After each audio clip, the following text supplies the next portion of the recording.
Bueno, yo particularmente les voy a contar así de manera breve mi paso por el tema de la Tierra plana. No, déjenme ir abriendo algunas cositas. Yo entré por el tema satelital puntualmente.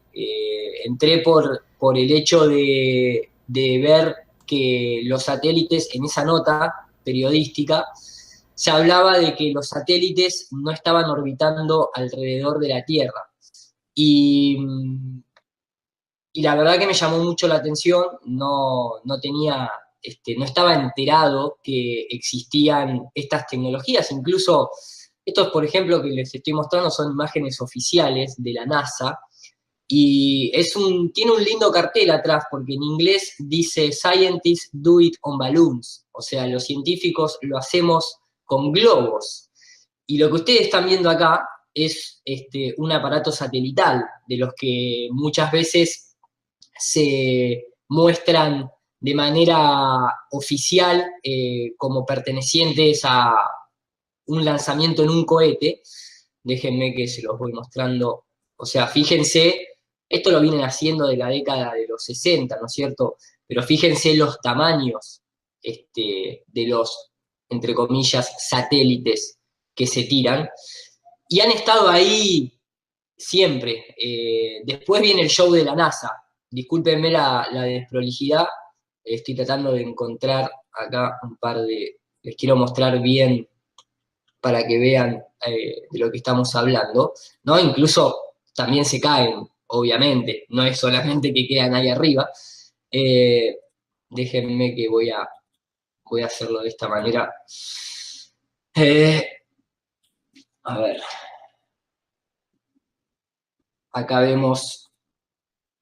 ¿Sí? Estos son los aparatos, realmente los satélites, ¿no? En donde incluso está identificado telemetría, sistema de comunicaciones, la carga útil que se manda, y se tiran muchos desde la Antártida, se tiran muchos desde Australia. eh, Después el resto, hay un poco de show dentro del resto de lo que es el tema satelital, porque lógicamente deja mucho dinero. Eso es algo que uno lo tiene que tener en cuenta, porque detrás de todo esto hay un gran negocio.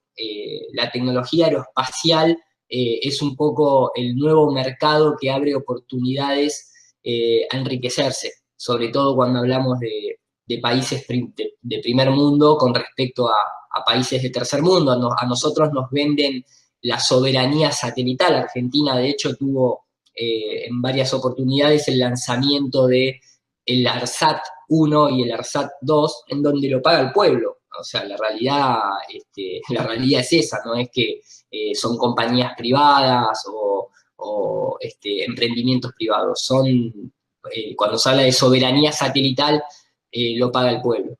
Y cuando yo les digo el tema de cómo se lanzan estos satélites, acá se van a poder hacer una idea, esto es oficial, esto es todo oficial de la NASA, y este tipo de cosas nunca se muestran en la televisión. O sea, a la hora, en los medios de comunicación, cuando se habla de tirar un satélite, viene el lanzamiento en el cohete, viene toda esa preparación, viene toda esa puesta en escena, pero este tipo de cosas ni siquiera se comentan, ¿no? No es que hay una noticia que dice, hoy vamos a lanzar un satélite desde un camión con un globo.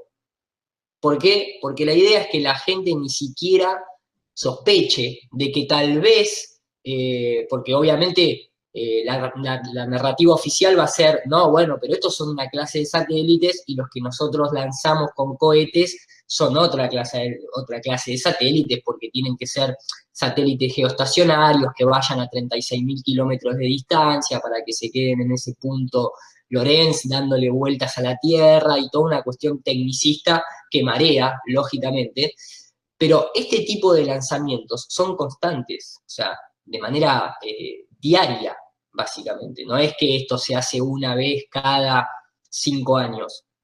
Esto es constante. De hecho, la NASA es el consumidor número 1 de helio en el mundo. Es la empresa que más helio consume y compra en el mundo, lo cual acá pueden ver tirándolos desde tierra. Estos son equipamientos súper pesados, por eso se tiran desde camiones. Estos no son globos de los meteorológicos, que se tiran equipamiento mucho más liviano, que se tiran diariamente, incluso hasta varias veces durante el día, porque se utiliza para sacar telemetría, para después proveer a los servicios meteorológicos, cuando supuestamente están los satélites ahí orbitando constantemente. Entonces, es un tema que abarca muchísimo dentro, porque es una conspiración realmente. De hecho, acá lo que ustedes pueden ir viendo es, fíjense, a medida que los satélites se van alejando, cómo uno los deja de ver. Y acá estamos hablando apenas de kilómetros. Mucha gente se confunde y dice, no, yo veo a la noche, veo satélites porque yo veo el puntito blanco que pasa por arriba mío. Es imposible ver un satélite desde la perspectiva que lo cuenta la narrativa oficial. Desde esa perspectiva de un satélite a más de 1000 kilómetros de distancia, que supuestamente lo ilumina la luz del sol y por eso uno ve ese puntito blanco moviéndose. No da lo que se llama la resolución angular, no da la distancia. Y esto fíjense que es oficial de la NASA, es del propio video de la NASA. Estos globos llegan a 40 kilómetros de altura. Fíjense que ahí ustedes ven el globo blanco, transparente, iluminado obviamente por la luz del sol. Esto está apenas a menos de 20 kilómetros en este momento, o sea, está un poco más arriba que un avión comercial. Y ustedes acá ya no le pueden ver ni siquiera el hilo ni la carga que está por debajo. Imagínense cuando esto llega a 40 kilómetros. Imperceptible.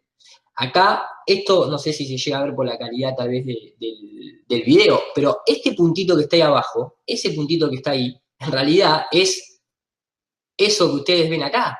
Tiene el tamaño de un camión. Y sin embargo, cuando está a 20 kilómetros, 18 kilómetros de altura, ya ni lo ven. Entonces, imagínense tratar de ver un satélite a 1000 kilómetros de distancia. Es imposible. La realidad es esa. Y después, imagínense que este simple video de la NASA oficial, cuando llega al final, muestran esta pequeña filmación a 40 kilómetros de altura, y acá no hay curvatura. Esto es la Tierra en su esplendor, y mucha gente se confunde con esa línea de ahí atrás. Muchas veces la gente cree que ahí está viendo una curva y no un círculo. Y cuando uno se pone a ver un poco la óptica de cómo funcionan, porque lógicamente nosotros hemos ido, bueno, acá el globo después cae a tierra y se recupera, y esas son un poco las filmaciones que se muestran, ¿no? Y nosotros estamos todo el tiempo acostumbrados a lidiar durante año tras año tras año de nuestra vida con imágenes provistas desde el espacio de la NASA de una Tierra esférica, y entonces, claro, es muy difícil tal vez sacarse de la cabeza esa situación, porque lógicamente todo el tiempo a lo único que uno ve es una Tierra esférica constante, provista por los medios de comunicación de masas, por las películas, por Hollywood, por los noticieros, por la NASA. Es como que a mí, por lo menos, me sirvió mucho cuando yo dije, bueno, está bien, pero si la Tierra no es esférica, ¿cómo es la Tierra? Y hay mucha gente que ha tirado cámaras de altitud, yo estoy adelantando simplemente, y estos son varias compilaciones de videos. Y acá, por ejemplo, yo nunca en mi vida, hasta entrar en este tema, había visto una cámara de altitud como esta, donde se puede ver el sol y un reflejo cenital. Recordemos que en la ciencia oficial el sol está a 150 millones de kilómetros. Esto es imposible a 150 millones de kilómetros. O sea, la óptica no condice con esas medidas, con esas distancias. Ni hablar que bueno, acá cuando se van reventando y demás, ¿no? Pero digamos, también hay que tener en cuenta del estilo de cosas como que cuando esta no, déjenme, quiero ir poniendo algunas camaritas como para que ustedes vean. Eh, Tengan en cuenta que cuando se hicieron todos los cálculos de la distancia del Sol, de la distancia a la Luna, todavía ni siquiera se había inventado el globo aerostático para comprobar absolutamente nada. No se había ni siquiera inventado ningún dispositivo de vuelo. O sea, desde Copérnico, o desde Galileo, o desde Newton, tuvieron que pasar 400 años para poder más o menos tener un instrumento capaz de volar, ascender y ver si realmente todos esos cálculos coincidían con la realidad observable. Estamos hablando de varios siglos antes de que realmente se pueda determinar si había o no había curvatura en la Tierra, ¿no?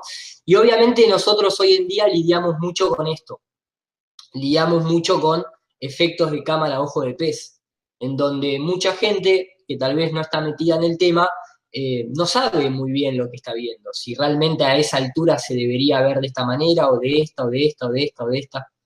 Y acá no importa cuánto se asciende, el efecto siempre es el mismo. Hay muchísima información de esto en internet, va a haber de la gente que te dice que no, que eso es así porque la Tierra es curva, pero la realidad es que nunca nadie vio la curva, nunca vio nadie que el agua se curve, no hay experimentación al respecto. Entonces se entra en un torbellino que muchos de los que están acá, que lo escuchan por primera vez, tienen que tener en cuenta que ya hay 5 años de información masiva en donde se refuta, se aclara, se refuta, se aclara todo el tiempo. Y yo por lo menos desde mi perspectiva, con respecto a las cámaras de altitud, porque a mí siempre me gustó tratar de desprogramarme, ¿no? Un clavo saca otro clavo, y lo primero que uno tal vez tiene que tratar de hacer es quitarse esa imagen esférica de la NASA, de una bola perfecta ahí flotando en el espacio y todo el tiempo, ¿no? Esta imagen de acá mostrándonos desde la supuesta Estación Internacional Espacial. Eh, Hay que estar constantemente lidiando con eso. Yo lo que pude ir determinando con el tiempo es un poco, déjenme que se los voy a poner acá, eh, un poco, el tema es lo siguiente, la mayoría de las personas que se meten en la Tierra plana, fíjense que ni siquiera en el colegio o en la universidad, salvo que estudies alguna carrera que tenga que ver con la geografía o con la medición de terreno, nosotros ni siquiera sabemos a qué altura nos tenemos que elevar para ver la curvatura de la Tierra, lo cual debería ser la primera pregunta y la primera respuesta que uno se tiene que hacer. O sea, si yo me voy a poner a discutir si la Tierra es una esfera o la Tierra es plana, por lo menos tengo que saber en qué momento yo debería ver la curvatura, porque hay gente que te dice que la curvatura la ves porque ves que un barco desaparece en el horizonte a nivel del mar, o sea, debería estar ahí muy cerca la curvatura como para que un barco desaparezca y sea debido a eso. O que ciertos objetos se ocultan detrás del horizonte en realidad porque la Tierra baja detrás de ese horizonte. Entonces, el problema es que dentro de una esfera, si eso fuese de esa manera, es porque el horizonte es tratado como algo geométrico. En la Tierra plana, el horizonte es un límite basado en cuánto vos podés ver a la distancia, pero no es un límite geométrico, físico, que exista, que vos puedas ver ese horizonte. El horizonte siempre va apareciendo a medida que vos tenés o un objeto, o un dispositivo que te permita ver más lejos, o a medida que vos te vas acercando a ese horizonte. Pero el horizonte siempre es como un arco iris, vos no podés llegar nunca al arco iris. Siempre lo vas a ver lejano a tu vista. Yo o cualquiera que se pone a investigar, dentro de la propia matemática, la ecuación de curvatura es básicamente la de casi 8 pulgadas por milla cuadrada. Quiere decir que cada vez que uno recorre una milla cuadrada, la Tierra debería curvarse estas 8 pulgadas hacia abajo, y eso es exponencial porque es un círculo, como para que se forme esa curvatura que uno ve ahí. Lo puede deducir por trigonometría, lo puede deducir por el método de Bhaskara, la cuenta es la misma porque los números no mienten. Incluso dentro de la propia ciencia oficial, cuando uno consulta a ciertas fuentes de información, se va a encontrar que matemáticamente lo tienen que decir. La curvatura de la Tierra se tiene que ver claramente a los 20 kilómetros de altura. Los 20 kilómetros de altura es la mitad de la altura a la que llegan estos globos con los que se arrancó la charla.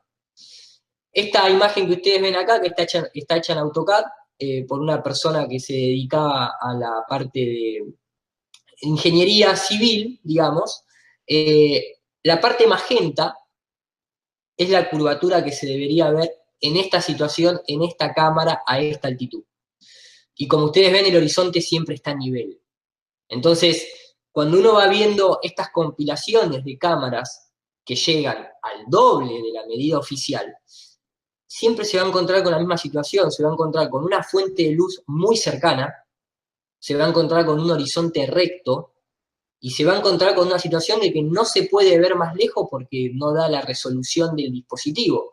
Incluso acá pueden ver imágenes que son reales, eso que ustedes ven ahí atrás, acá abajo, es un avión que está pasando y está dejando lo que se llama, bueno, hoy en día es un tema bastante discutido si es una condensación de vapor o es una condensación química, pero esto es una línea recta de varios kilómetros de distancia, cuando supuestamente debería ir siguiendo un poco la curvatura de la Tierra. Ahora, lo que sí a veces sucede es que, tanto cuando uno está, por ejemplo, en el mar abierto, o cuando está arriba de una montaña, o cuando está arriba de un avión, si las condiciones son bastante limpias, uno puede tener el máximo de visión. Y ese máximo de visión va a ser un círculo. ¿Por qué? Porque el ojo, al igual que cualquier lente, el ojo tiene esta forma, ¿sí? Tiene una forma cóncava, ¿bien? Perdón, convexa. Entonces, como el lente tiene esa curva, tiene esa panza, si las condiciones son buenas, lo máximo que vos vas a ver siempre es un círculo, pero no una curva. Y eso es lo que se va viendo, ¿no? Incluso esto está sacado de una página de ciencia que se llama OptiWiki, que sería como una Wikipedia, pero que toca todos temas de óptica. Está en inglés, pero acá ustedes pueden ver resaltado en rojo que dice justamente que siempre la imagen resultante, de manera obvia, va a ser circular. Esto es un poco el proceso de cuando se transforma una cámara que tiene un ojo de pez, se lo transforma en una cámara llamada rectilineal. Obviamente se venden cámaras ya rectilineales, pero todo esto se los muestro para que ustedes vayan haciéndose la idea de que siempre las lentes van a deformar y siempre las lentes van a finalizar en una imagen circular, pero no curva. Eso es otra cosa totalmente distinta. Acá se pueden ver imágenes en donde el globo está lanzado de noche, se ve la fuente de luz en la lejanía, algo que no debería suceder en una tierra esférica. Y estas son todas cosas que ni se tocan en los noticieros o en los programas de ciencia.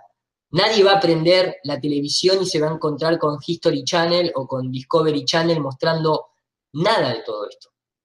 Esto es una cámara, incluso ustedes van a poder ver cómo las nubes cambian de forma, como en la vida real, algo que nunca se ve en los videos de la NASA. El horizonte totalmente recto, y acá estamos hablando de distancias de varios de cientos de kilómetros.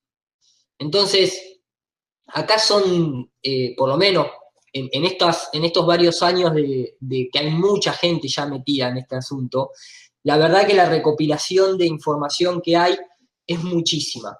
Y cuando uno eso lo pone en una balanza, para justamente, bueno, esto también en Estados Unidos y en varias partes del mundo sale ya en los noticieros, de alguna manera ridiculizando, pero no pueden dejar de hablar del tema porque se ha hecho una situación mundial. Esto, ustedes acá pueden ver el subtítulo, pero es constante. No sé si ustedes han tenido la posibilidad incluso de ver a los presidentes tratando de desprestigiar el tema de la Tierra plana. Entonces, uno tiene que hacerse esa pregunta. O sea, ¿qué interés puede tener Obama en aparecer más de 6 veces diciendo que la Tierra es redonda en pleno 2017? Eso supuestamente es algo que ya estaba desde hace 500 años, se sabía que era redonda. ¿Por qué este tema vuelve a aparecer ahora? Y la respuesta es porque ahora nosotros, como gente común, tenemos instrumentos para nosotros mismos, sin depender de ninguna agencia gubernamental, determinar las observaciones y compararlas con las hipótesis, con las teorías, con las ecuaciones, con la matemática, digamos, pura y exclusivamente hablando, y no están dando las cuentas. O sea, la observación que se tiene de nuestro mundo no coincide con que la Tierra gire ni con que la Tierra sea una esfera. No por una cuestión de que lo digamos nosotros, gente común y corriente, sino que a medida que uno se va metiendo en este tema, lo que va notando es que ni siquiera los científicos considerados más grandes de la historia han podido jamás demostrar que la Tierra rote, se mueva o se traslade por ninguna órbita alrededor del Sol. Estos ya son cohetes, esto que ustedes pueden ver acá es directamente el cohete a 120 kilómetros de altura. O sea, ya no estamos hablando de 40 kilómetros de altura, estamos hablando 3 veces más esa altura. Esto es imposible. Esta rectitud del horizonte a esta altura es imposible en una Tierra esférica. No hay manera de que esto realmente fuese así si la Tierra es una esfera. Yo cuando fui viendo todas estas recopilaciones, todas estas investigaciones, todos estos experimentos, realmente no lo puedo dejar de lado. Por más que los medios de comunicación nos bombardeen con imágenes de la NASA es una institución fundada por personas que ahora después les voy a mostrar, muy dudosas de ser, digamos, gente ligada a la buena fe, ¿no? Esto, por ejemplo, es un globo con un equipamiento especial en donde este brazo que está acá, va a ir tapando el sol para que no moleste a la visualización de la cámara. Esto que ustedes están viendo acá es lo que les comentaba, siempre de esa forma circular, pero también lo que están viendo acá en contraste color azul es cómo el sol ilumina. Y el sol ilumina de forma radial, de forma circular, no de forma paralela, entre comillas, como nos hacen creer de que los rayos del sol entran paralelos. Este brazo mecánico lo que hace es ir tapando el sol, es una cámara acelerada, y esto demuestra cómo el sol se aleja, básicamente. Acá siempre está el sol, ¿sí? Y ustedes van a ir viendo cómo se produce esta direccionalidad de las sombras. No son sombras paralelas, son sombras divergentes, lo cual ya pone bastante en duda el modelo del globo, que se basó en aquellas medidas de Eratóstenes con los rayos paralelos y todo ese tipo de cosas. Y esto es un poco lo máximo que se puede ver a esa altitud. Es imposible ver, por más que la Tierra sea plana, no se puede ver desde Perú hasta Europa porque la Tierra sea plana. Porque existen otras cosas como la perspectiva, el punto de fuga, obviamente un telescopio no es un lente sagrado, omnipotente, que te puede hacer ver hasta la infinidad. Estos son todo tipo de comprobaciones o de experimentos realizados por gente que no pertenecen a organismos oficiales, digamos, con el fin de ver si las observaciones coinciden con la teoría. Yo les mencionaba recién Eratóstenes, por ejemplo, ¿no? Y esto para que se den una idea, en aquella época, unos 300 años antes de Cristo, sin ningún tipo de medios tecnológicos ni nada por el estilo, se asumía de que los rayos del sol entraban paralelos, entonces se producían dos sombras distintas, en donde acá, como ustedes pueden ver, si la superficie es curva, este obelisco no proyecta casi sombra y este obelisco proyecta una sombra larga. Entonces uno se ponía a triangular asumiendo que la Tierra era una esfera y entonces podía determinar la supuesta curvatura terrestre. El problema es que si la luz es cercana, también se produce lo mismo. Ahora se los voy a mostrar. Me refiero puntualmente, a ver si lo tengo por acá. El modelo es válido para las dos situaciones. Si los rayos del sol entrasen paralelos y uno compara esas dos sombras, puede determinar la curvatura de la Tierra. Pero si el sol está cercano, también se va a producir lo mismo. Uno de los objetos que tiene el sol encima no va a proyectar sombra, y a la distancia, el objeto que está más lejos va a proyectar la misma sombra que se proyecta en el otro modelo. Entonces, un poco va en la premisa que uno quiere comprobar. Ahora, ¿el problema cuál es detrás de todo esto? ¿Quién vio alguna vez que los rayos del sol entren paralelos? ¿Por qué digo eso? Porque todas las observaciones que se hacen son así. Uno puede ver realmente que pareciera que la fuente de luz está por encima, lógicamente, de las nubes, pero acá se puede ver muy bien el cono que se proyecta. Entonces, uno desde tierra ve que se proyecta la luz de manera divergente. Cuando vas a 40 kilómetros de altura, ves la misma proyección de luz divergente. Nunca se produce esto. Siempre se produce esto.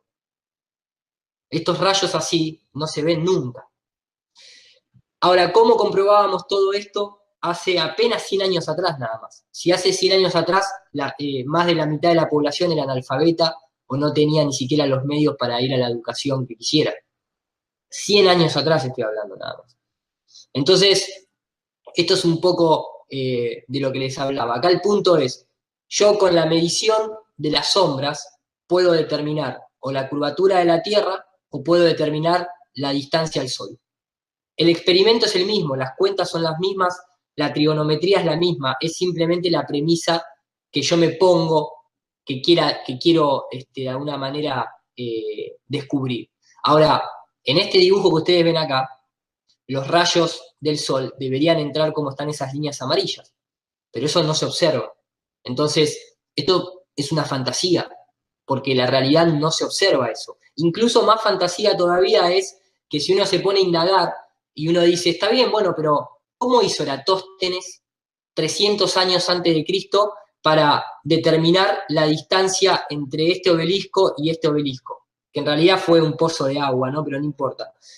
Porque estamos hablando de 300 años antes de Cristo, o sea, no es que llamabas por teléfono o mandabas un mensaje por celular preguntando, che, ¿cómo está la sombra allá a 800 kilómetros de distancia? Entre Alejandría y Siena hay 800 kilómetros de distancia. En una época que ni siquiera se usaba el kilómetro se estableció en el siglo XVIII, siglo XVI, por el siglo XVII. Entonces, ni siquiera se hablaba en kilómetros. Ahora, la historia oficial nos dice esto, que está marcado en azul, que es que Eratóstenes contrató a un camellero para que fuera hasta Siena y midiera la distancia que había entre las dos ciudades. Esa es una opción, o sea, la persona fue contando los pasos del camello. O la otra opción es que se contrató un grupo de soldados que siempre daban el paso firme y uniforme. Y yo digo, ¿quién se puede creer eso a nivel académico? O sea, ¿realmente nos podemos creer que una persona comprobó 800 kilómetros de distancia porque contrató a un grupo de personas de un ejército que contaron los pasos durante 800 kilómetros? Y esto, obviamente, en una universidad no te lo van a contar. Directamente dan por sentado que el cálculo de Eratóstenes es correcto y que todo funciona de manera perfecta, y nadie te va a decir, bueno, no, en realidad la distancia, nadie sabe cómo sacó la distancia. Y eso va un poco de la mano de lo que se nos va ocultando constantemente. Esto no es lo único que tal vez no te cuentan a nivel universitario. Por ejemplo, si uno va a la cosmología antigua, todas las culturas creían que la Tierra era plana. No es que esto es algo que surge ahora. Nosotros ahora nos estamos dando cuenta, tal vez, de lo que siempre fue. Mayas, hindúes, nórdicos, egipcios, incas, aztecas, griegos, inclusive los griegos mismos, todos creían que la Tierra estaba fija, que era el centro del universo y que era plana. Salvo nuestra generación actual, a partir de 1960 en adelante, comienza a tener de manera totalmente irrefutable que la Tierra es una esfera.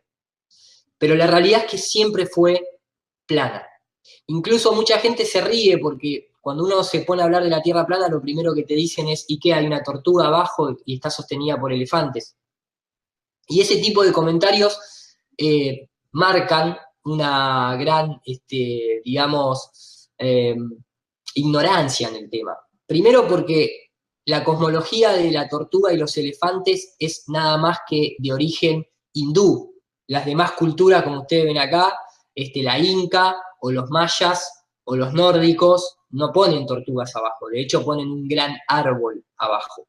La tortuga nada más es de la cosmología hindú, pero tampoco te la dicen completa, porque te hablan de tortugas, te hablan de elefantes, pero nadie te dice que está cerrada por una serpiente en la propia cosmología hindú. Y eso tiene todo un significado, porque cuando uno se pone a ver un poco las imágenes, lógicamente lo que va a concluir es que los elefantes significan pilares, los pilares por donde la tierra está apoyada, lo hablan en todas las culturas religiosas, y además genera firmeza, la tierra está firme. La tortuga, lógicamente, denota quietud, estabilidad, y denota el movimiento del éter, porque es una tortuga de agua, no es una tortuga de tierra la que está puesta. Y la serpiente, que es color verde y ondulea, lo que nos está diciendo es que estamos encerrados por un campo electromagnético, que uno lo puede ver en lo que son las auroras boreales, tanto en la parte nórdica como en la parte sur. Entonces, yo siempre lo que le pregunto a la gente que sale con este tema es si vamos a hacer esta clase de juicio de valores, de decir, hay una tortuga con elefantes, yo me pregunto si uno sabe, por ejemplo, si yo les digo a ustedes, ¿alguien conoce que existe la constelación de Leo o de Escorpio? Levante la mano si alguien escuchó hablar alguna vez de esa clase de constelaciones. ¿Alguien le escuchó? Sí, bien. Perfecto, ¿no? Porque son las 12 constelaciones del zodíaco. Ahora la pregunta es, ¿ustedes alguna vez vieron al león en el cielo? ¿O vieron una serie de puntos que imaginariamente nos dicen que es un león? Porque esta es la constelación de Escorpio. ¿Ustedes ahí ven un escorpión? Eso es una serie de puntos que realmente hay que tener bastante imaginación como para decir que eso es un escorpio, ¿no? Un escorpión. Ahora, los astrónomos modernos te dicen claramente, eso es la constelación de Escorpio, pero ahí no hay un escorpión. Entonces, si nosotros vamos a poner ese tipo de pautas ridículas de no saber interpretar lo que significa una serpiente, una tortuga y un elefante, pero sí se va a avalar a rajatabla de que ahí hay un escorpión en el cielo, ahí es donde empieza la disonancia cognitiva, porque la astronomía moderna utiliza ese tipo de conceptos también para comunicarse entre ellos. Esto es simplemente una forma de contar una historia. Es simplemente cuando uno dice el Cordero de Dios que quitas el pecado del mundo, yo no soy católico, ni soy religioso, en base a todas estas cosas que llevo investigada, entiendo que las religiones están bastante corruptas, pero cuando se habla del Cordero de Dios, es el ciclo donde está Aries, donde está el Cordero, donde está el carnero en el cielo. Y cuando se habla de Jesús, se habla de la era de Piscis. Y cuando se habla de Tauro, es el toro. Y constantemente son simples alegorías, son formas de contar una historia. Es algo que incluso en varias religiones siempre se habla de no adorarás imágenes. Y sin embargo, lo primero que el hombre hace es hacer una imagen, automáticamente.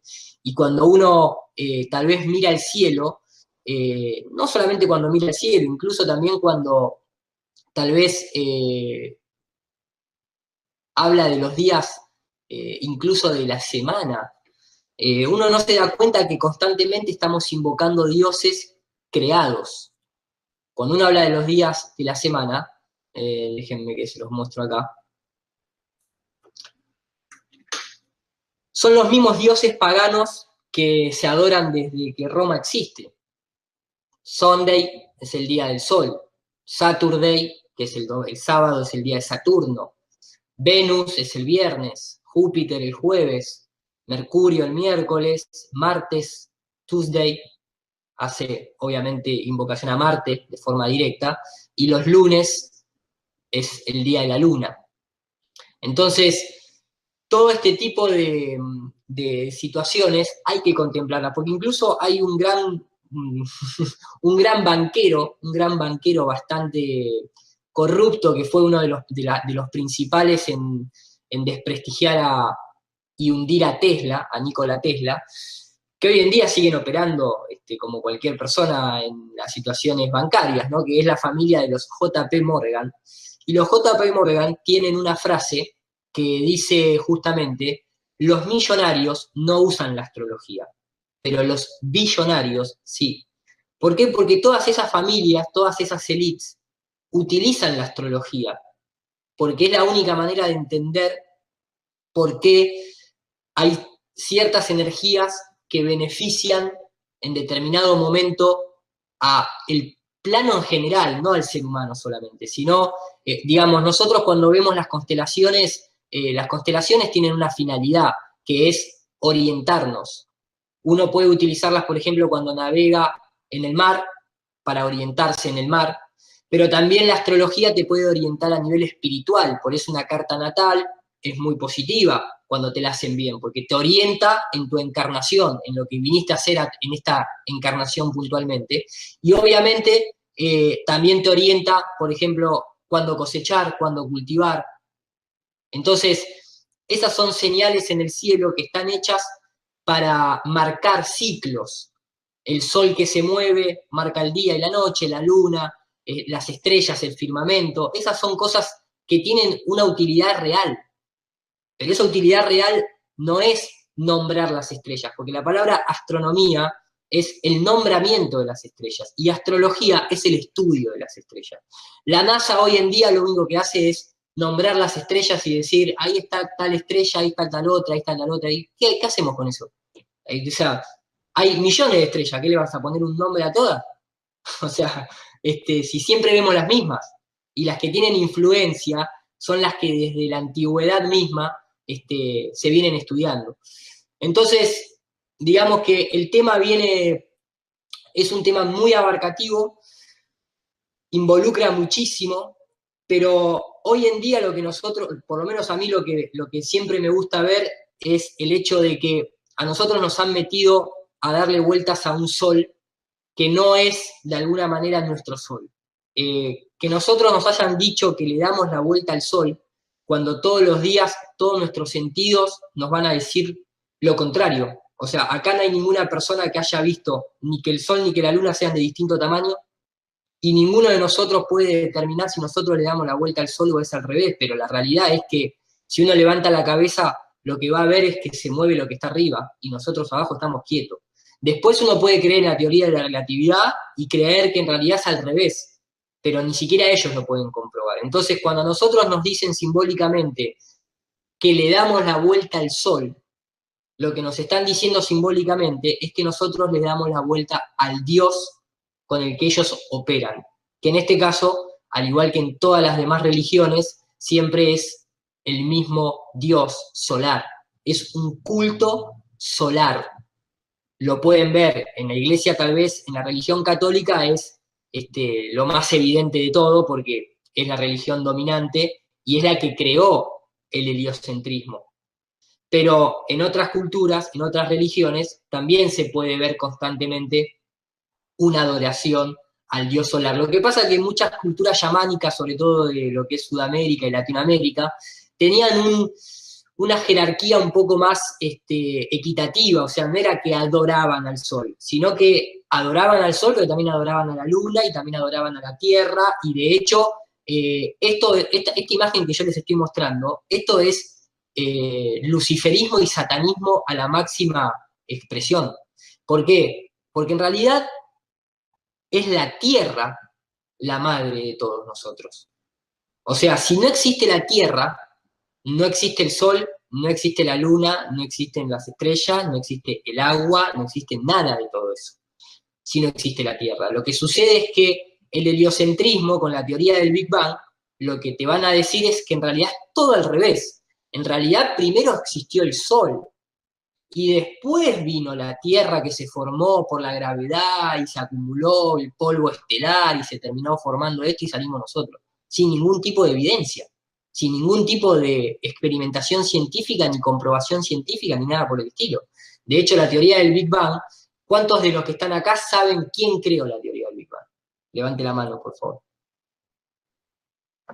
Acá hay un muchacho que ha levantado la mano. ¿Quién creó, maestro, la teoría del Big Bang? ¿Cómo se llama? El sacerdote Exactamente. George Lamaitre, exactamente. Y sin embargo, usted, a ver, te pregunto a vos, ¿ya venías con el tema un poco de la Tierra plana o lo sabés por otro motivo? No, la verdad es que sí, la verdad es que sí. Sí, ya habíamos pasado un buen tiempo. Pero antes de acceder al tema de la Tierra plana, ¿vos hubieses pensado que había sido un sacerdote jesuita el que creó la teoría del Big Bang? De ninguna manera, más bien. Yo de hecho, más bien estaba bastante en la ciencia y de ninguna manera se me hubiera ocurrido. A mí tampoco. De hecho, les voy a mostrar algunas imágenes, porque esas son cosas que, ¿por qué nos enseñan en el colegio o en la universidad?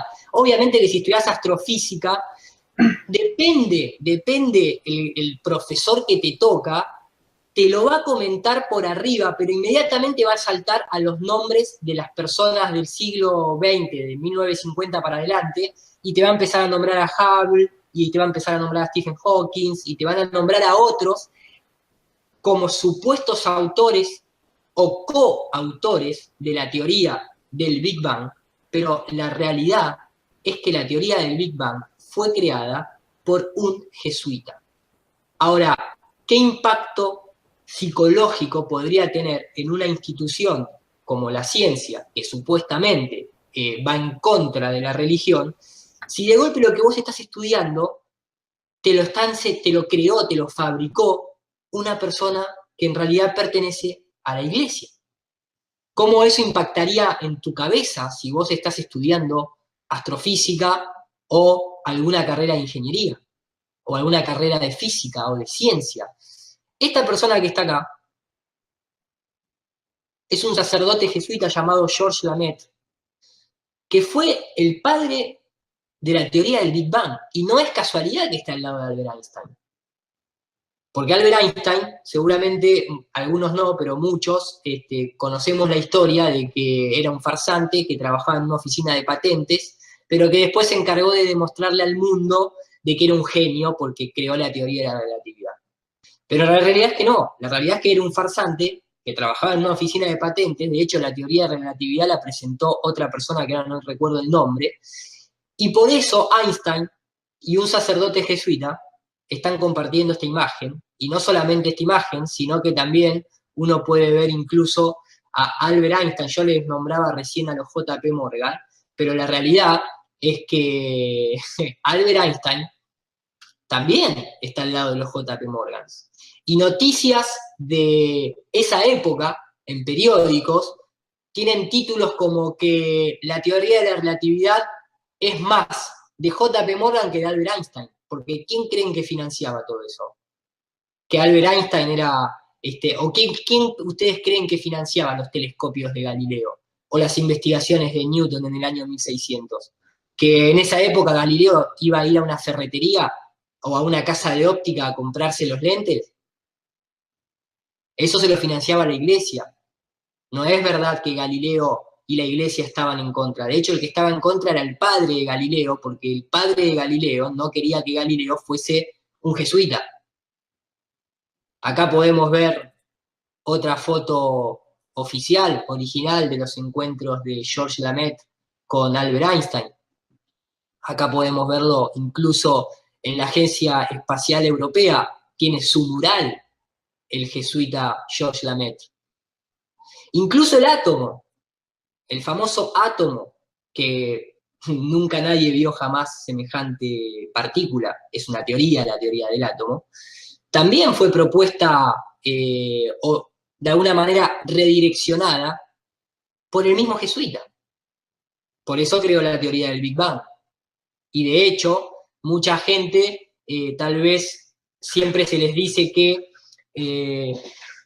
el universo o nuestro sistema solar es parecido a un átomo, porque los planetas orbitan como los electrones le orbitan al átomo. Y la famosa imagen que todos tenemos presente en la cabeza de un átomo, ¿no? Si yo acá pongo, permítanme poner átomo, obviamente esta es la primera imagen que surge, ¿no? Un sistema orbital. Esto es cualquier cosa. O sea, de hecho, en las propias universidades de física se enseña de que esto no es así. Esto nadie nunca jamás lo vio, ni lo comprobó, ni nada por el estilo. Esto simplemente es como una interpretación artística. Ah, pero de esto la ciencia oficial no te dice esto. O sea, esto es lo mismo que ver tortugas con elefantes. Tiene el mismo significado automáticamente, o sea, no es otra cosa distinta. Ahora, el punto es, ¿por qué se le nombra, por qué se llama átomo? ¿Por qué átomo? ¿Por qué esa cuestión de que se creía que era una partícula indivisible, pero bueno, ahora en realidad están también los quarks, los gravitones, y hay como 25.000 partículas más además del átomo? Obviamente ninguna comprobada, ninguna vista, ni ninguna empíricamente avalada, ¿no? El tema es, ¿por qué átomo? ¿Por qué ese nombre? Y nuevamente tenemos que volver a la historia, y lo que uno va a comprobar es que la religión, sobre todo la católica, es un espejo de la religión egipcia, y de hecho la religión egipcia está repartida por todo el mundo. Cuando uno ve un obelisco en cada capital del mundo, sobre todo de lo que es Occidente, automáticamente tiene que entender de que ese país, la gente que lo gobierna, pertenece a la Iglesia, al Vaticano. Por eso el Vaticano también tiene un obelisco, ni bien entras en la plaza principal. El obelisco o la escuadra y el compás son todas simbologías jesuita. La masonería es una rama de los jesuitas. Y cuando uno ve el nombre átomo, en realidad viene de la palabra atón o atón, que significa dios solar. Este es Atón, el dios solar egipcio, el disco solar egipcio, ni siquiera es la esfera solar. Cuando uno se cree que, cuando uno habla del átomo que es indivisible, en realidad simbólicamente lo que nos están diciendo, cuando uno habla de Atón, está hablando del dios solar, y cuando uno habla del sol, en realidad lo que está hablando es que el sol es una fuente electromagnética, no es una situación de fuego, de una fusión nuclear, como te lo presenta la teoría oficial de que supuestamente el Sol es una fisión nuclear constante, que pierde masa, que gana masa y que llega. No, todo eso es, o sea, no solamente es incomprobable, o sea, la comprobación directa es que el Sol en realidad actúa como una fuente electromagnética. Y de hecho, cuando uno se la pone un poco a, déjenme mostrárselos de una manera un poco más ilustrativa. Acá se los voy a poder mostrar. Esto que ustedes van a ver ahora está en inglés, pero es debido a que, bueno, fue una presentación que hice en Estados Unidos el año pasado y no tuve tiempo de traducirla, pero no es algo que no lo vayan a entender con imágenes. Hay todo un grupo de científicos actualmente que no son terraplanistas, pero sí cuestionan a lo que es la teoría oficial heliocéntrica y sobre todo de la teoría del Big Bang. Se llaman el universo eléctrico, y estos sí son, para los que le gustan tal vez las personas con credenciales, estos sí son astrofísicos, físicos, oficiales, o sea, estudiados en una universidad, que se dieron cuenta de esta mentira. Y entonces empezaron a cuestionar el modelo y empezaron a encontrar un montón de respuestas cuando las cosas son creadas con electricidad y no con gravedad, o cuando son manejadas con magnetismo y no con gravedad. Entonces, este tipo de personas llevan ya no les digo cientos de conferencias, porque no sé si se habrán dado 100 conferencias, pero más de 30 conferencias en Europa constantemente. Tienen su propio canal que se llama Proyecto Thunderbolt. Thunder en inglés es rayo.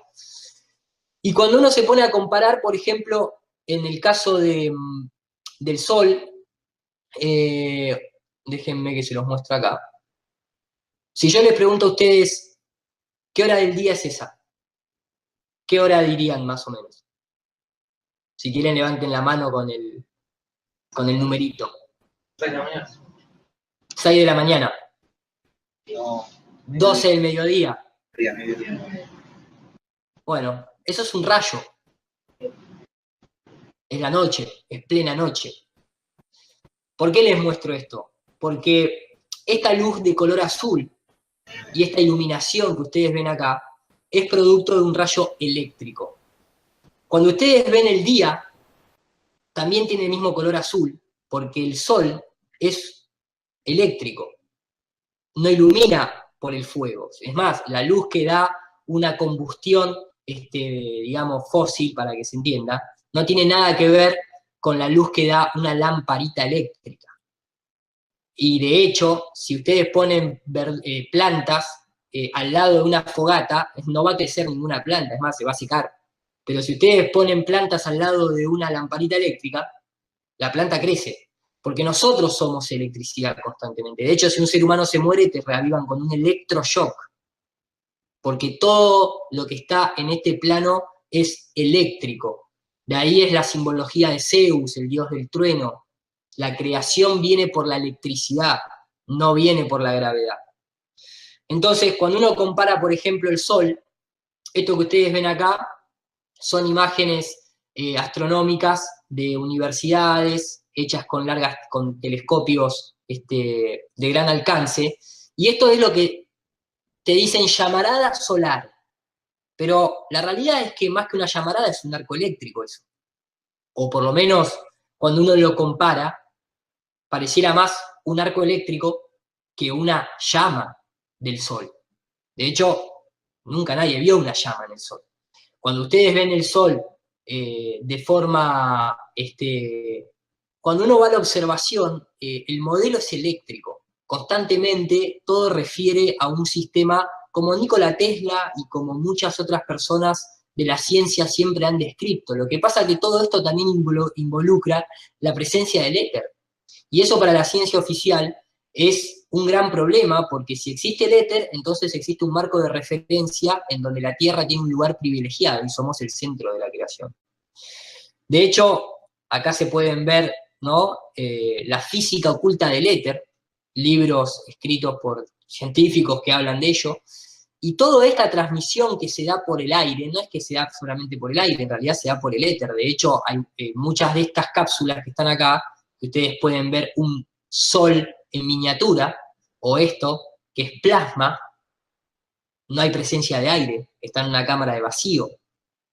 Lo que hay es presencia de un campo que todo lo permea y que se llama éter, porque de ahí viene la palabra eterno, o internet, ethernet. Todo lo que simboliza una comunicación etérea viene del éter, justamente. Entonces, incluso, por ejemplo, cuando uno ve cosas como la Luna o los cráteres en la Tierra, no son productos de meteoritos, son productos de campos eléctricos. Esto que ustedes ven acá arriba a la derecha es, en escala, en laboratorio, electricidad inducida a, a materiales de tierra, digamos, ¿no? Como para que se entienda a lo que voy. Y fíjense cómo se forman cráteres iguales que los que están en la Luna, por ejemplo. O más que cráteres, ese tipo de formaciones o de elevaciones. La teoría oficial dice que la Luna recibió cientos de impactos de meteorito, pero ninguno ve un impacto de meteorito de forma dejando un surco. Todos los impactos de meteoritos son todos rectos. Entonces es medio extraño, no tiene mucho sentido en un modelo heliocéntrico en donde los meteoritos vendrían de todos lados, que formen ese tipo de cráteres. Incluso desde siempre lo que se ve es este tipo de fenómenos en el cielo. Eso que ustedes están viendo ahí, llamado meteorito, es un arco eléctrico. De hecho, ahora lo van a poder ver, este está en otro primer plano, y van a poder ver todo ese efecto de hilos ahí. Eso que está ahí, eso es electricidad, como se ve acá. todos los fenómenos que se ven en el cielo son todos eléctricos. No tienen nada que ver con una roca entrando desde el universo, desde el espacio exterior, viniendo, encontrándonos a nosotros en una galaxia que va supuestamente viajando a miles de kilómetros porque el universo está en expansión, pero siempre los meteoritos nos encuentran a nosotros. Recientemente la ciencia oficial, incluso estudiando el cielo, ha descubierto otro tipo de rayos, que son estos que están acá, que se llaman, le han puesto el nombre de espíritus. La palabra Sprite, como la gaseosa que ustedes toman, significa espíritu. Y si ustedes ven acá, este tipo de rayos suceden en lo más alto de la atmósfera que se puede ascender. Y fíjense que lo curioso es que los rayos siempre caen para abajo. No pueden seguir ascendiendo hacia arriba. Entonces hay un límite. ¿Cómo hacen los cohetes de la NASA para salir? Si ni siquiera un rayo puede salir. Ni siquiera estas descargas eléctricas salen. Y fíjense incluso los colores. Rojo, azul. Todo esto es replicable en laboratorio. Menos las teorías heliocéntricas. Son las únicas teorías que no se pueden replicar en laboratorio. Todas las otras sí. Obviamente todo tiene que ver, esto es lo que les decía al principio, de la serpiente, de la simbología incluso que está presente en todas las culturas, de la unión de la mujer y el hombre, no la división o el hombre tiene que ser mejor que la mujer o la mujer tiene que ser mejor que el hombre. Siempre la unión hacia la fuerza y siempre lo que se trata es de la igualdad. El sol y la luna tienen el mismo tamaño porque el hombre y la mujer tienen que ser iguales. Lo que pasa es que el modelo en el que nosotros habitamos, o que nos pusieron, que es el modelo del heliocentrismo, representa lo masculino. Por eso nunca va a haber una papa mujer. Nunca va a haber, digamos, no le voy a decir una presidenta mujer, porque eso está también arreglado, pero el modelo del Vaticano, lo primero que hace es desvalorizar a todo lo que tenga que ver con lo femenino, a todo lo que tenga que ver con la luna, con la creatividad. Esa es una de las principales herramientas que utilizan para desequilibrarnos. Sin embargo, todas las culturas antiguas siempre lo que les muestran es el vestido blanco, es la luna, el brillo amarillo es el sol, y las alas tienen color verde porque representan las auroras boreales. Esto que ustedes ven acá, que es una aurora boreal, esto es Dios, entre comillas, si ustedes se preguntaron alguna vez dónde está la energía divina, esto es energía divina. Esto es lo que, digamos, a lo largo de toda la historia, todo lo que son tanto las religiones satánicas como el chamanismo, es a lo que se refieren con la energía de la creación. Cuando nosotros cerramos los ojos, o sea, si uno se cierra los ojos y se los aprieta con la mano, va a encontrarse con esos puntitos verdes constantemente, con esos chispitos de color verde. Cuando uno, por ejemplo, en un cumpleaños le dicen, pedí 3 deseos, lo primero que tenés que hacer es cerrar los ojos, porque si no cerrás los ojos y pedís los 3 deseos, no se te cumplen. Cuando uno quiere crear un plan o tengo un proyecto, lo primero que haces es cerrar los ojos para idear ese plan. ¿Por qué? Porque todo está dentro nuestro. Y como está dentro nuestro, está dentro también de la Tierra. Y esa energía que nosotros tenemos en la glándula pineal es el equivalente a la energía que la Tierra nos provee a nosotros a través de este tipo de fenómenos. Por eso, en todas las culturas siempre se hace alusión a una serpiente. La serpiente es color verde y se mueve como una aurora boreal. Lo que pasa es que todo eso después fue un poquito tergiversado y cuando entró en manos del Vaticano y ese tipo de instituciones, todo eso un poco se pervirtió. Pero como se dan cuenta, no los quiero tampoco bombardear con información porque da para mucho. El tema es muy amplio. No es una cuestión de si la Tierra es plana o es esférica.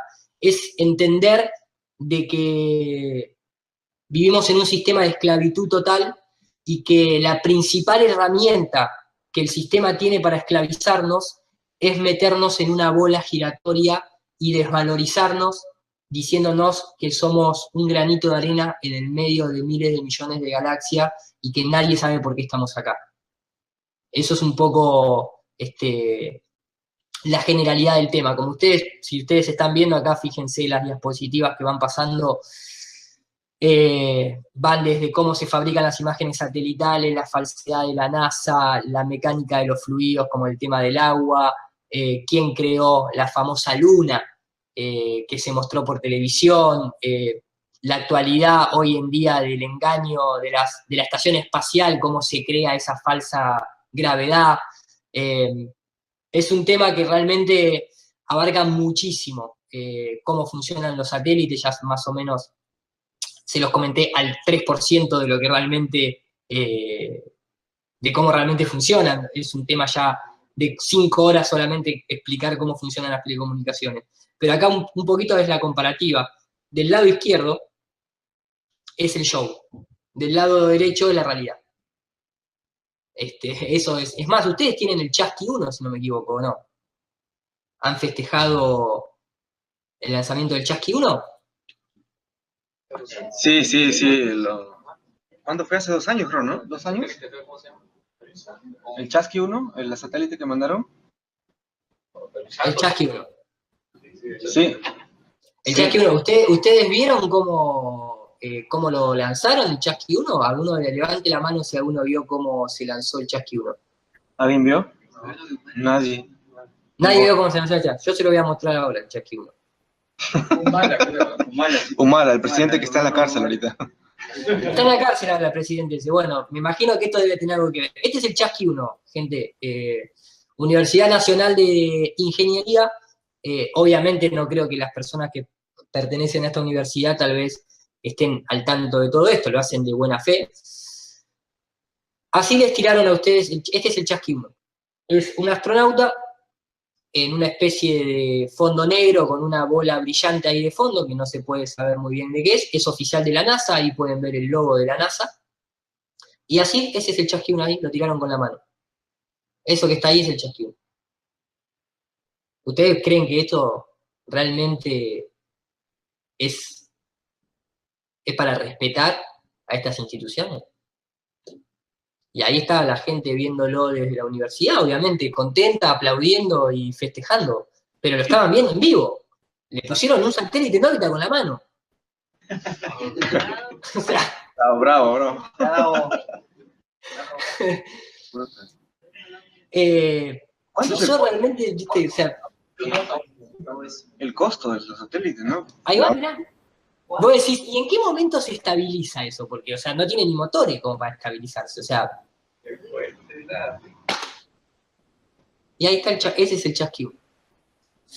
Y así están todos los países de Latinoamérica, no se sientan disminuidos tecnológicamente. En Argentina también se hace lo mismo con los nanosatélites. Obviamente el ARSAT 1 y el ARSAT 2 requirieron otro nivel de show, porque si no, tal vez se hubiese armado, con los valores que pasaron, se hubiese armado un poquito más de problemas. Pero los satélites, acá lo pueden ver, esto es en 1950, los militares empujando a mano, en ese momento, fíjense cómo se abren y lo empujan, y lo tiran empujándolo mientras que van corriendo.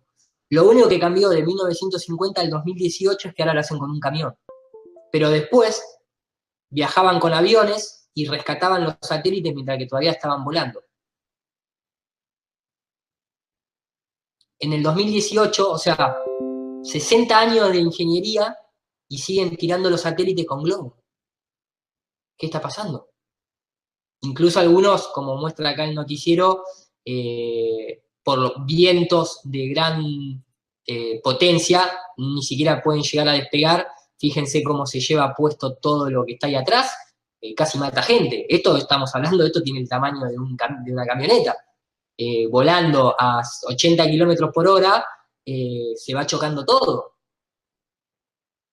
Misiones espaciales actuales, en donde supuestamente se pone un telescopio en órbita. Miren lo que es el telescopio. Y vos decís, pero ¿no está el Hubble? ¿No está el Spitzer? ¿Dónde están todos los telescopios que la NASA tiene? Que siguen tirándolo en un globo. O sea, hace todo lo mismo que hacen los satélites o que hacen los telescopios que están en el espacio, pero con un globo. en el año 2017. Hay algo que no cuadra. Todas las cosas que te muestran en la Estación Internacional Espacial son todas replicables en un avión de caída libre. Todas. A los astronautas les pasan los mismos movimientos que pasa cuando la gente va en esos aviones parabólicos que se llaman aviones de caída libre. Sumémosle a esto que la NASA tiene un presupuesto de 50 millones de dólares por día. Por día la NASA recibe 50 millones de dólares. Más que es la industria número uno, o el país con la industria número uno en efectos visuales. Entonces, si uno comienza a poner capa tras capa, tras capa, tras capa, puede entender que el espacio exterior que nos están mostrando es el reality show más caro y más grande que nos han vendido a todos los países del mundo. Eso es un poco la NASA hoy en día. Y lo que la gente está denunciando es esa transparencia. Cuando uno se mete en el tema de la Tierra plana, no está criticando la ciencia. Al contrario, lo que está pidiendo es que la ciencia sea ciencia y no que sea una cientología. Porque todos estos tipos, más allá de tener vínculos con la masonería o con los jesuitas o con lo que fuese, nos están engañando. Son actores realmente. Y se les están viendo los hilos. Ese es el tema. ¿Cómo puede ser que estos dos astronautas de golpe se traben igual que se traban cuando hacen esa clase de efecto en Hollywood? Este quiere dar la vuelta, el que está acá da la vuelta bien, pero el que está acá, de golpe cuando quiere dar la vuelta, se traba y después da la vuelta. O este astronauta que se le sueltan los cables y cae para abajo. Vos decís, esto cualquier persona que le gusta la ciencia no lo puede aceptar. No puede aceptar esto. Porque uno cuando va a la universidad se va ¿para qué? Para que en la vida no te engañen, más allá de aprender tu profesión. Cuando uno aprende a sumar en el colegio, a restar, a dividir, a multiplicar, es para que cuando vas a comprar 5 manzanas, te den 5 manzanas, y no te den 3 y te digan acá hay 5. Entonces, el 100% no, pero el 98% de la gente que se vuelca al terraplanismo somos todas personas universitarias, o por lo menos escolásticas, con un nivel de educación como el que tiene el resto de las personas. Entonces, puede haber gente que sepa más o sepa menos de matemática, pero esto es sentido común. Esto te lo da la vida, no te lo dan los números. Y eso es un poco con lo que estamos tratando de luchar, con la que no nos engañen más, porque nos dimos cuenta. O sea, acá hay algo que nos cierra. Sobre todo, contradice cualquier tipo de sentido o experimentación que nosotros vivimos en el día a día. Esto es la época de la Luna. Fíjense cómo ellos tenían un equipamiento en laboratorio con el que emulaban esa supuesta antigravedad. Y acá van a notar algo. Del lado izquierdo es la prueba 3 años antes de supuestamente llegar a la Luna, y del lado derecho es cuando estaban en la Luna. Y yo pregunto a cualquier físico, ¿a ustedes les parece coherente que una persona equipada con todo un traje hidráulico se caiga al piso y se levante en tierra igual que supuestamente pasaría en la Luna? ¿O es que los dos están en tierra? Entonces, ahí les repito, esto da para muchas horas y obviamente es algo en el cual surgen muchas preguntas y hay muchas cosas para explicar y hay que estar explicando cómo funcionan los eclipses, pero entonces qué pasa con la sonda Voyager y entonces por qué los terremotos y los volcanes y el efecto Coriolis. El tema es ¿a dónde está la curva de la Tierra? Yo todo eso te lo explico, pero ¿dónde está la curva de la Tierra? Porque entonces, si no hay curvatura en la Tierra, evidentemente todos esos fenómenos que vos me estás mostrando o que me estás preguntando, tienen que tener otra explicación, porque la Tierra no es una esfera. De hecho, la tiene la explicación, ¿no es cierto? Pero es como para que ustedes se den cuenta que realmente el tema es amplio. Tal vez no se necesita ser un genio ni ser un matemático para darse cuenta que la Tierra es plana, ¿eh? Mirando el agua en un vaso y comparándola con grandes océanos, te vas a dar cuenta de que el agua siempre busca su nivel y siempre está plana. Entonces, después de ahí queda en cada uno interiorizarse y de manera tal vez deportiva decir, bueno, me gustaría saber cómo funciona esto en el modelo de la Tierra plana. Creo que es una gran época la que estamos viviendo porque ya hay tanta cantidad de gente, millones les diría, millones de personas detrás de este tema, en la cual todo se va a hacer mucho más simple. Yo hace 4 años atrás no había ni el 3% del material de lo que hay ahora, no había ni el 2% de la gente involucrada a nivel profesional que hay ahora. Yo sigo muchos canales norteamericanos y ahí están las cosas un poco más avanzadas, lógicamente, y realmente las entrevistas que hacen, donde participan militares, ex empleados de la NASA, realmente dan testimonio de cosas que son increíbles. Lo hacen con algunos con seudónimos, otros dan el nombre y apellido. Eso también implica un poco el nivel de cómo se persigue a la gente que piensa que no estamos en una esfera. Y vos decís, ¿por qué esta persecución a los que creemos que la Tierra es plana? Porque lo vemos todos los días. O sea, la gente que habla de Illuminati, de unicornios de colores, o de aliens, o de naves extraterrestres, nadie le dice nada. Y nunca se presentan pruebas. Pero cuando hablas que la Tierra es plana, la gente se altera, se enoja, se pone mal. Yo ahora en una semana viajo a Inglaterra a una conferencia, la primera conferencia que se va a hacer en Inglaterra sobre Tierra plana, y estaba justamente armando las placas que voy a llevar, y hoy en día, para que se den nada más que una pequeña idea, hoy en día en YouTube nada más, no en otro medio de comunicación, solamente en YouTube hay 20.200.000 videos subidos de Tierra plana. 20 millones de videos de Tierra plana, en los que hay tierraplanistas y otros videos que están asociados en los que se intenta desmentir a los terraplanistas. Si yo pongo acá en los resultados de Google, busco la tendencia de calentamiento global, no llega ni a un cuarto de eso. Si pongo la palabra Illuminati, no llega ni a la mitad de lo que genera la Tierra plana.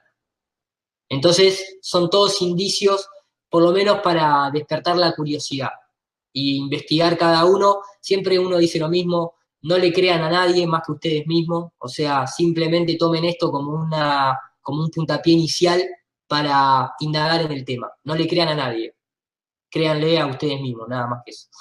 Realmente son 500 años de engaño, digamos, subvencionados y financiados por la élite misma, y entonces nosotros como personas comunes no podemos pretender tener todas las respuestas en 5 años. Menos que ninguno cuenta con un presupuesto ni con ningún financiamiento, digamos, de ninguna institución. Entonces todo esto es muy a pulmón, pero no tenemos nada que ocultar, ni reconocer en que uno puede estar equivocado en una cosa o en otra. La ciencia oficial no puede demostrar que la Tierra sea curva. Si no, depende de una imagen digital de la NASA, que como ustedes están viendo el fondo, esta que está acá está hecha por mí en 1 hora y media. O sea, sin la NASA no se puede demostrar que la Tierra es una esfera, o sin ninguna agencia espacial, digamos. Y eso no es ciencia. La realidad es que eso no es ciencia. Más que la propia NASA nos dice que las imágenes son hechas de manera digital. La propia NASA lo tiene que decir. Entonces, la idea es presentar un poco esa perspectiva, ¿no? De que el debate tiene que estar abierto, que la ciencia crece cuando se hace escéptica y no cuando se hace creyente. Sobre todo que si hablamos de que nosotros le creemos a la ciencia, estamos hablando de que le estamos creyendo a este tipo de ciencia. Esto es en Brasil. O a este tipo de ciencia. ¿Por qué todos los astronautas son masones? ¿Por qué? ¿Por qué todos los grandes supuestos científicos están al lado de jesuitas o de banqueros? No. ¿Por qué? ¿Por qué Albert Einstein en su libro no puede demostrar que la Tierra se mueva? O Stephen Hawking tampoco puede demostrar que la Tierra se mueva en ninguno de sus escritos o de sus postulados. ¿Por qué los nazis fundaron la NASA? ¿Por qué Walt Disney está metido hasta en el diseño de la Estación Internacional Espacial? Mickey Mouse. O sea, Mickey Mouse. ¿por qué la NASA está fundada por ocultistas? Que ni siquiera hasta la propia Wikipedia nos dice que Jack Parsons era perteneciente a la Ordo Templis Orientis. ¿O por qué los astronautas, inclusive los astronautas mismos, se dan el lujo de, creo que lo tengo por acá, si no me equivoco, los astronautas mismos se dan el lujo todo el tiempo de estar haciendo el cornuto, todo el tiempo están haciendo los cuernitos en la cara, o plantan simbología constantemente, muestran sus tatuajes con el ojo de Horus, incluso cuando entrenan abajo de las piletas de agua, hasta los buzos hacen los cuernos o muestran sus tatuajes satánicos. Esta es la ciencia que queremos para nosotros. Y esto solamente sucede en el espacio. No sucede en la ingeniería. Cuando vos vas a ver cómo construyen un edificio, el ingeniero que hace los planos del edificio no tiene un ojo de oro tatuado, o no se pone a hacer cuernito mientras que le está indicando a los obreros cómo levantar la viga. Solamente pasa en el espacio. Esto es lo que un terraplanista denuncia realmente. No está en contra de la ciencia, al contrario, lo que queremos es recuperar a la ciencia realmente. No sé qué les pareció la breve presentación, espero que hayan entendido un poco, como hayan podido seguir. Es un tema muy amplio realmente, es un tema muy amplio.